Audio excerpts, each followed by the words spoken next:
Hai Novers semuanya, kembali lagi di channel Anomali. Memang kami pernah berjanji untuk tidak bercerita mengenai dunia gelap. Tetapi kisah kami kali ini adalah almarhum ayah dari klien yang berada di dunia gelap dan kami menyaksikannya secara high definitions bagaimana kondisinya di dunia gelap. Kami merasa perlu membawakan ini karena lessons-nya pun juga penting untuk dipetik. Bagaimana kisahnya? Stay tune.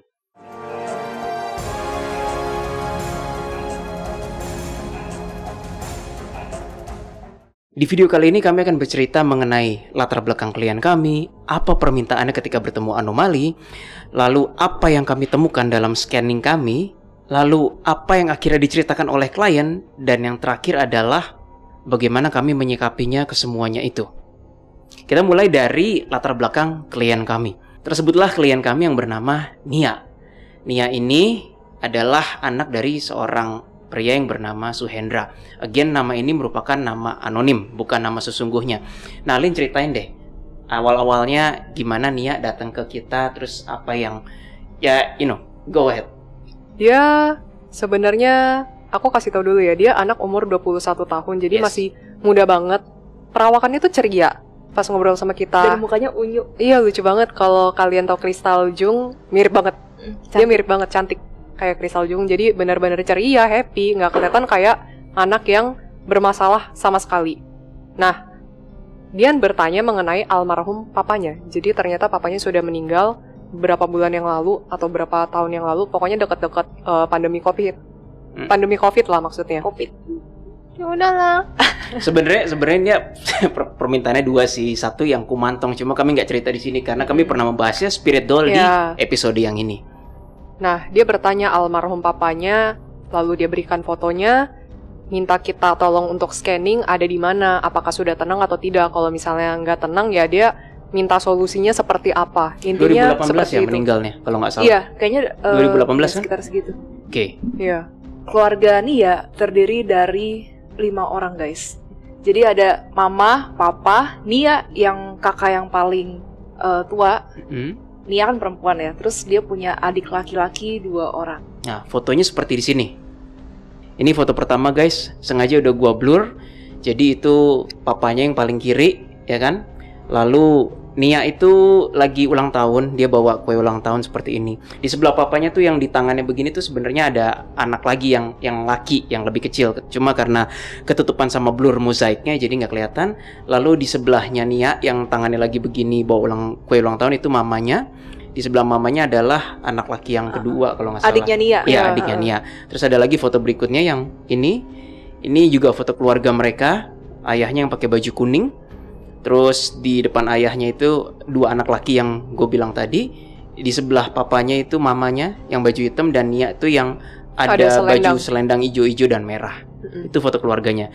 Sengaja gue blurin karena ya pasti ini privacy kan. Cuma just in case ada Anovers yang tanya, ada nggak ya? Ada fotonya, cuma kami nggak bisa terang-terangan mukanya dikasih high definition. Itu kan namanya kami melanggar privacy dari klien. Lalu sampailah kami dengan scanning. Jadi setelah Nia belum cerita apapun ya guys ya mengenai ayahnya tuh seperti apa pas masa hidup. Kami selalu mencegah untuk jangan cerita apapun supaya nggak distorsi.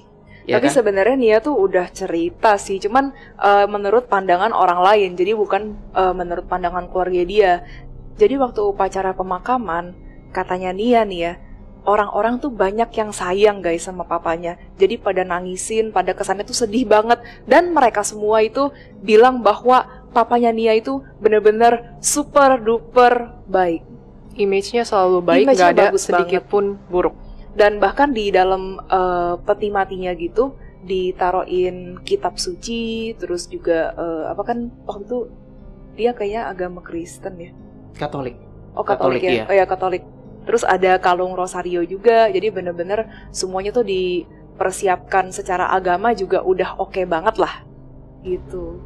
Dan katanya papanya juga suka traktir orang-orang, makanya dianggapnya itu wah dia super baik ya, supel dan benar-benar ramah ke orang-orang. Yes. Gitu.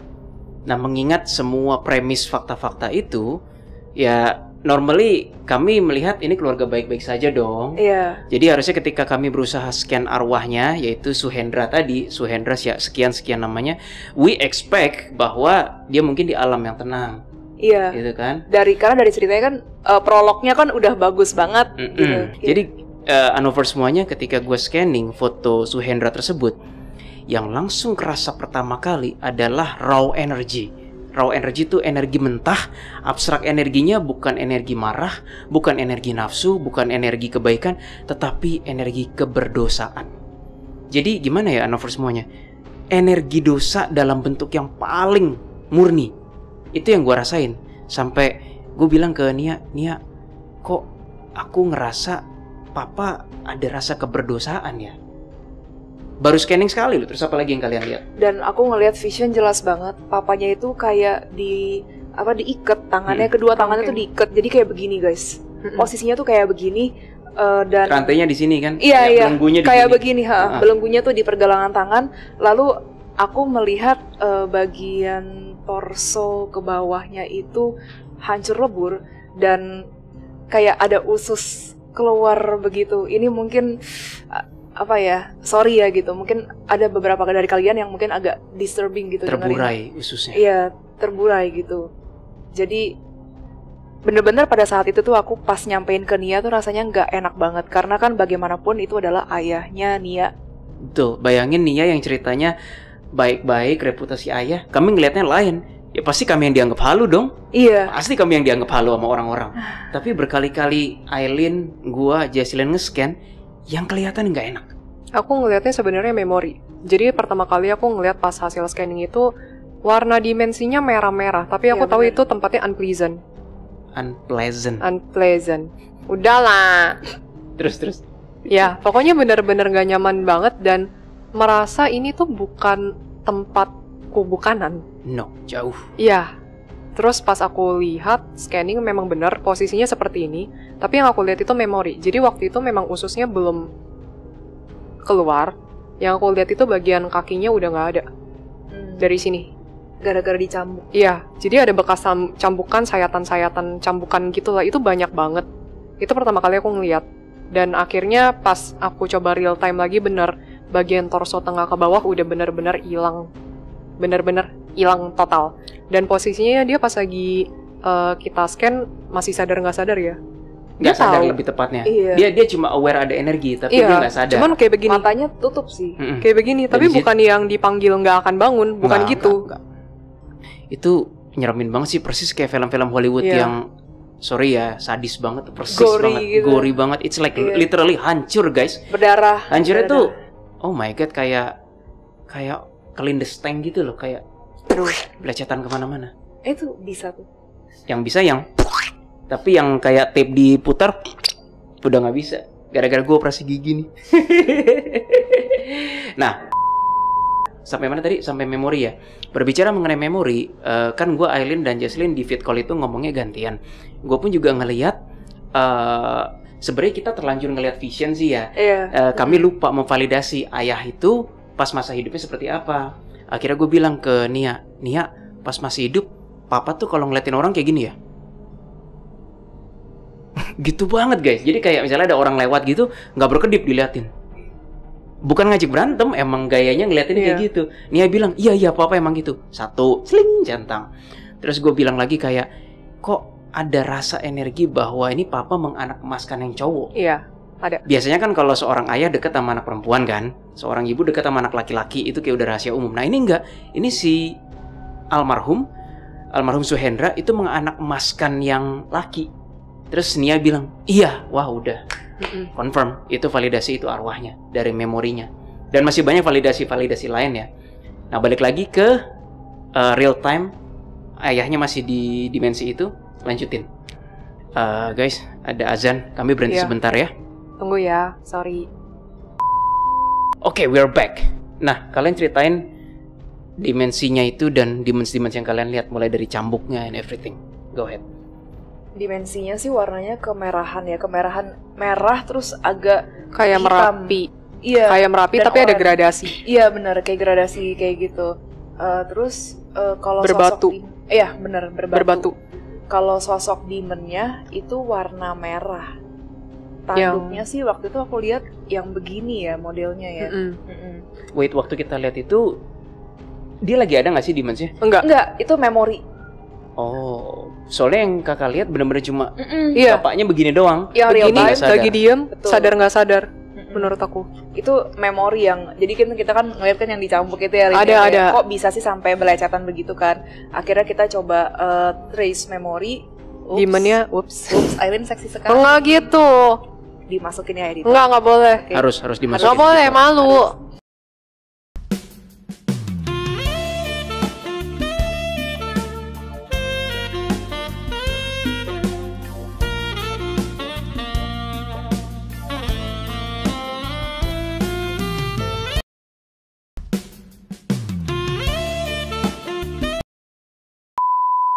Gue nggak tahu itu mau dimasukin atau enggak tuh. Lanjut. Oh, wait, jangan-jangan demonsnya itu nyambuk jadi hancur. Iya. Jadi gara-gara cambuknya itu Sebenarnya jadi torsonya hancur. Terlalu banyak nyambuk. Dia Iya, sebenarnya benar. banyak garis-garis. Awalnya garis-garis dulu. Garis-garis. Terus makin lama kan kayak flashnya jadi Iya. Ya memang siksaan dunia gelap kami nggak tahu ya guys ya hukum fisikanya. Logically orang dicambuk nggak akan sampai hancur sih torsonya sih. Ya bonyok setempat iya ya, tapi sampai hancur sih sampai ususnya terburai nggak pernah sih kan gue lihat. terus-terusan soalnya. Iya. Ya tapi cambuknya cambuk jenis apa itu? Mungkin Nggak cambuknya powerful tahu sih. banget kali. Iya, Ya nggak I don't know tahu lah. sih. Namanya juga dunia gelap guys. Kita nggak mau berkunjung lagi ke sana. Nah, yang menyeramkan adalah Hanover semuanya.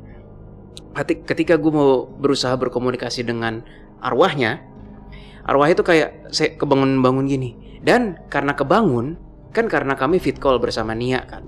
Nia juga pasti mindset di project ke almarhum ayahnya. Ya. Sudah pasti sampai karena itu ayahnya sendiri dan energinya sudah pasti sampai gitu loh. Nah, tiba-tiba almarhum ayahnya bilang, "Nia, itu suara kamu ya?" gitu. Oh, Iya. di situ gua tahu langsung nyaut nih ayahnya. Tapi yang bikin bulu kuduk gue berinding adalah ketika gue mau coba raba gini, belum ngomong arwahnya, tapi kakak nggak sengaja guys, Jess, Aileen, itu gue nggak sengaja dapet isi hatinya. Gimana ya? Adam kan sering kayak tarik memori atau apa. Bagi practitioner supernatural, sometimes kalau ketika kita lagi ngeradar itu, ada yang bisa dapat memori, ada yang kadang-kadang dengar suara hati yang belum diucapin tapi dipendem. Iya. Kayak misalnya nih kami di lagi sebuah perkumpulan komunitas, tiba-tiba, kenapa? Lu tadi katanya mau ngomong sesuatu. Enggak. Itu kita canggung sendiri sih. Beneran dia mau ngomong sesuatu, kerasa energinya kan. Nah, balik ke almarhum ayahnya ini, yang pengen diomongin di almarhum ayahnya ini adalah sesuatu yang bikin gue merinding sekali. Apa itu? Ceritain deh. Nia, kamu harusnya tuh di sini gantiin papa. Kenapa papa di tempat kayak begini? Harusnya tuh kamu yang gantiin papa. Kayak gitu. Gila nggak, guys? Gue sampai bingung kan. Gue pikir gue halu. Mungkin itu pikiran gue dan manipulasi iblis lainnya. Tetapi berkali-kali kami scanning. Terus Karena aku juga nge-scan hal yang sama. Sih. Pas aku korek, aku langsung korek memorinya dia dan perasaan dia saat itu. Memang dia lebih ingin, dia merasa dirinya nggak berhak di tempat itu. Yes. Dia merasa kalau aku harusnya berada di tempat yang jauh lebih baik. Dan dia menganggap harusnya yang berada di tempat ini dan tersiksa adalah Nia atau enggak istrinya. iya bener. Itu sableng Dan dia nggak? merasa Gitu. dan dia merasa harusnya dia bisa di tempat yang lebih baik dan dia bebas melakukan apapun yang dia mau. Tapi yang aku radar, apapun yang dia mau lakukan itu sebenarnya arahannya ke negatif. Sebenarnya ya. Guys, kakak baru sadar deh, tadi kakak nggak pakai topi. A few moments later. Oke, sampai mana tadi kamu terakhir? Iya Udah tadi. sampai itu. Udah ya? Iya. Dan aku pengen nambahin sih. Dan waktu aku trace juga memorinya, jadi papanya ini gak cuman ngomong ke Nia doang guys, tapi istrinya. Berarti Mamanya Nia. ya Mamanya Nia. Istrinya itu juga, lu tuh harusnya di sini gantiin gua gitu guys. Aku pertama kali tuh nge-trace pas dia flashbacknya tuh pas dia baru pertama kali nyampe ke dunia gelap itu, dia langsung bilang kayak gitu. Kenapa sih gitu? Kan dia kan pengen lepas kan. Iya. Iya, tapi kan di kerangkeng. Kenapa sih? Ya, kayak kenapa sih? Ini harusnya tuh istri gue yang di sini. Terus aku dapet memori dia tuh kayak sekelebat ada kayak muka istrinya kan, dia kebayang muka istrinya lagi senyum gitulah muka istrinya. Terus harusnya tuh kamu tuh yang gantiin aku kayak gitu. Sableng gak tuh guys? Jadi apa ya? Ya waktu kami di episode ini, di episode wawancara bersama Hades, berarti bener kejadian. Hingga orang yang sudah disiksa dan mendapat hukuman di dunia gelap pun masih ada yang notabene sengklek menganggap kayak mereka do not deserve to be there. Mereka nggak layak di situ. Kalau yang di Hades kan ceritanya kami ambil contoh pemuka agama. Ini orang biasa loh. Berarti pasti ada dong jiwa-jiwa lain yang seperti itu. Harapan kami ketika misalnya kami scanning arwah Suhendra itu, ekspektasi kami adalah Suhendra bilang kayak maafkan aku anakku gitu. Aku nggak bisa ke dunia sana lagi. Aku bersalah gitu. Enggak, itu nggak keluar semua dari hatinya.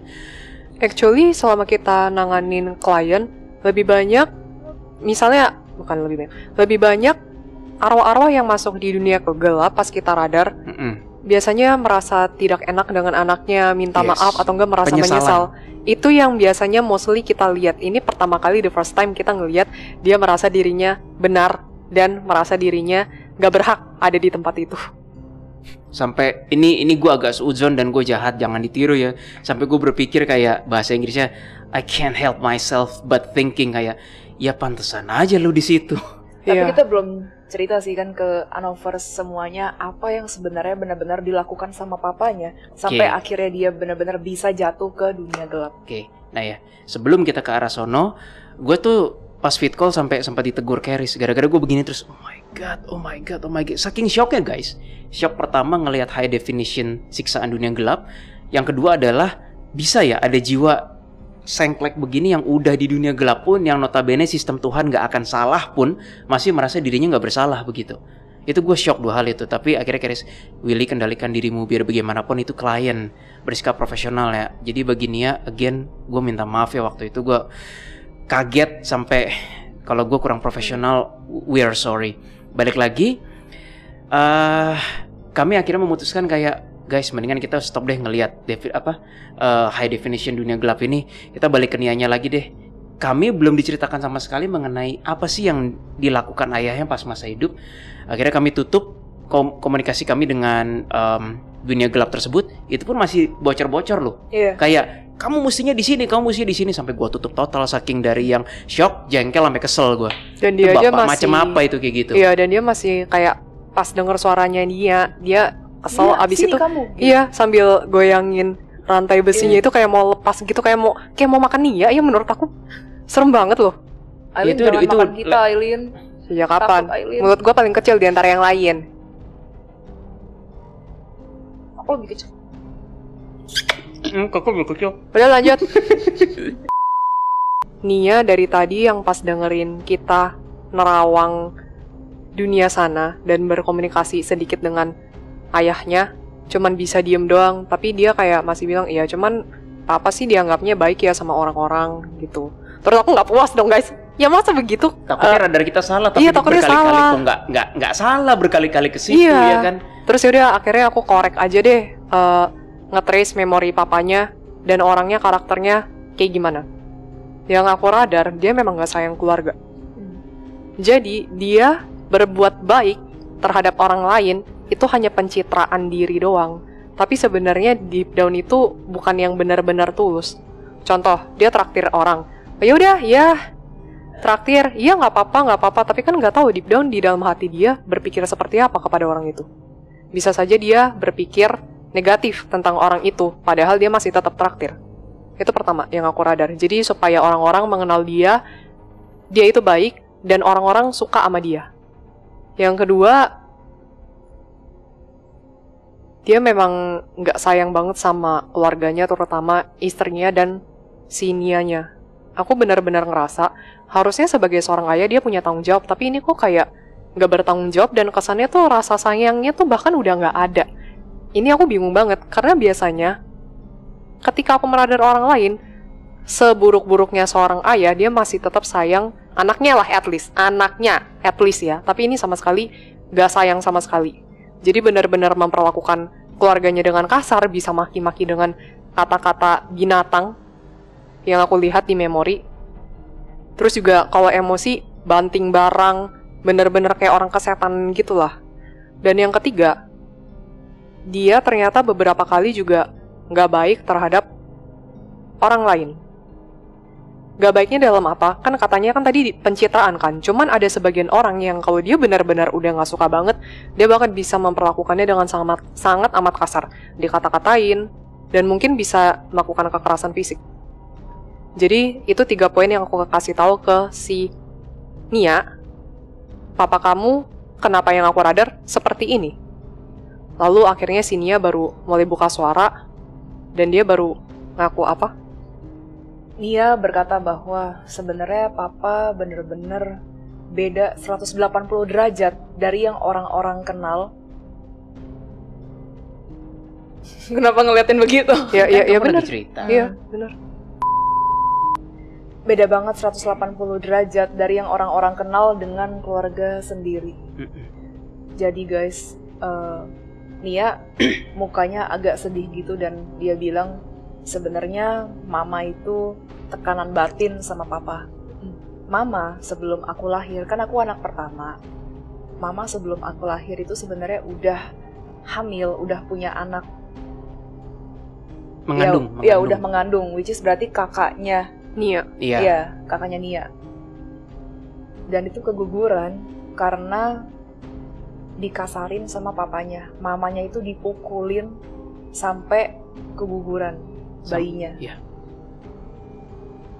Dan gak cuman itu aja, Nia juga sering dipukulin sampai berdarah-darah. Itu dari Nia sendiri yang cerita sampai berdarah-darah. Kami kaget sekali dengar cerita itu. Dan dia menganak emaskan ya. Iya, menganak emaskan. Dan dia menganak emaskan adiknya Nia yang laki-laki ya, yang kedua, yang nomor Kedua 2. ya? Anak kedua. Oke. Anak kedua, bener. Lalu ternyata juga Nia baru bongkar. Ternyata papa di luar suka BO. Iya. Maaf ya, ini maaf banget, sorry Kakak yang kalau cerita deh. Kakak yang cerita boleh. kasar. Ya. Jadi sebenarnya ketika setelah papanya Nia meninggal, handphonenya itu nggak ada yang bisa buka aksesnya. Iya. Termasuk Nia, termasuk Mamanya. mamanya Nia. Passwordnya tuh nggak ada yang tahu. Entah Dan kenapa. Mamanya juga, Nianya juga cerita ketika papanya sebelum meninggal itu kan sempat sakit dulu nih. Iya. Terus kan papanya kayak banyak banget telepon yang masuk gitu loh. Nah, sebagai seorang istri yang baik, mamanya itu pas kami radar memang benar-benar baik banget orangnya.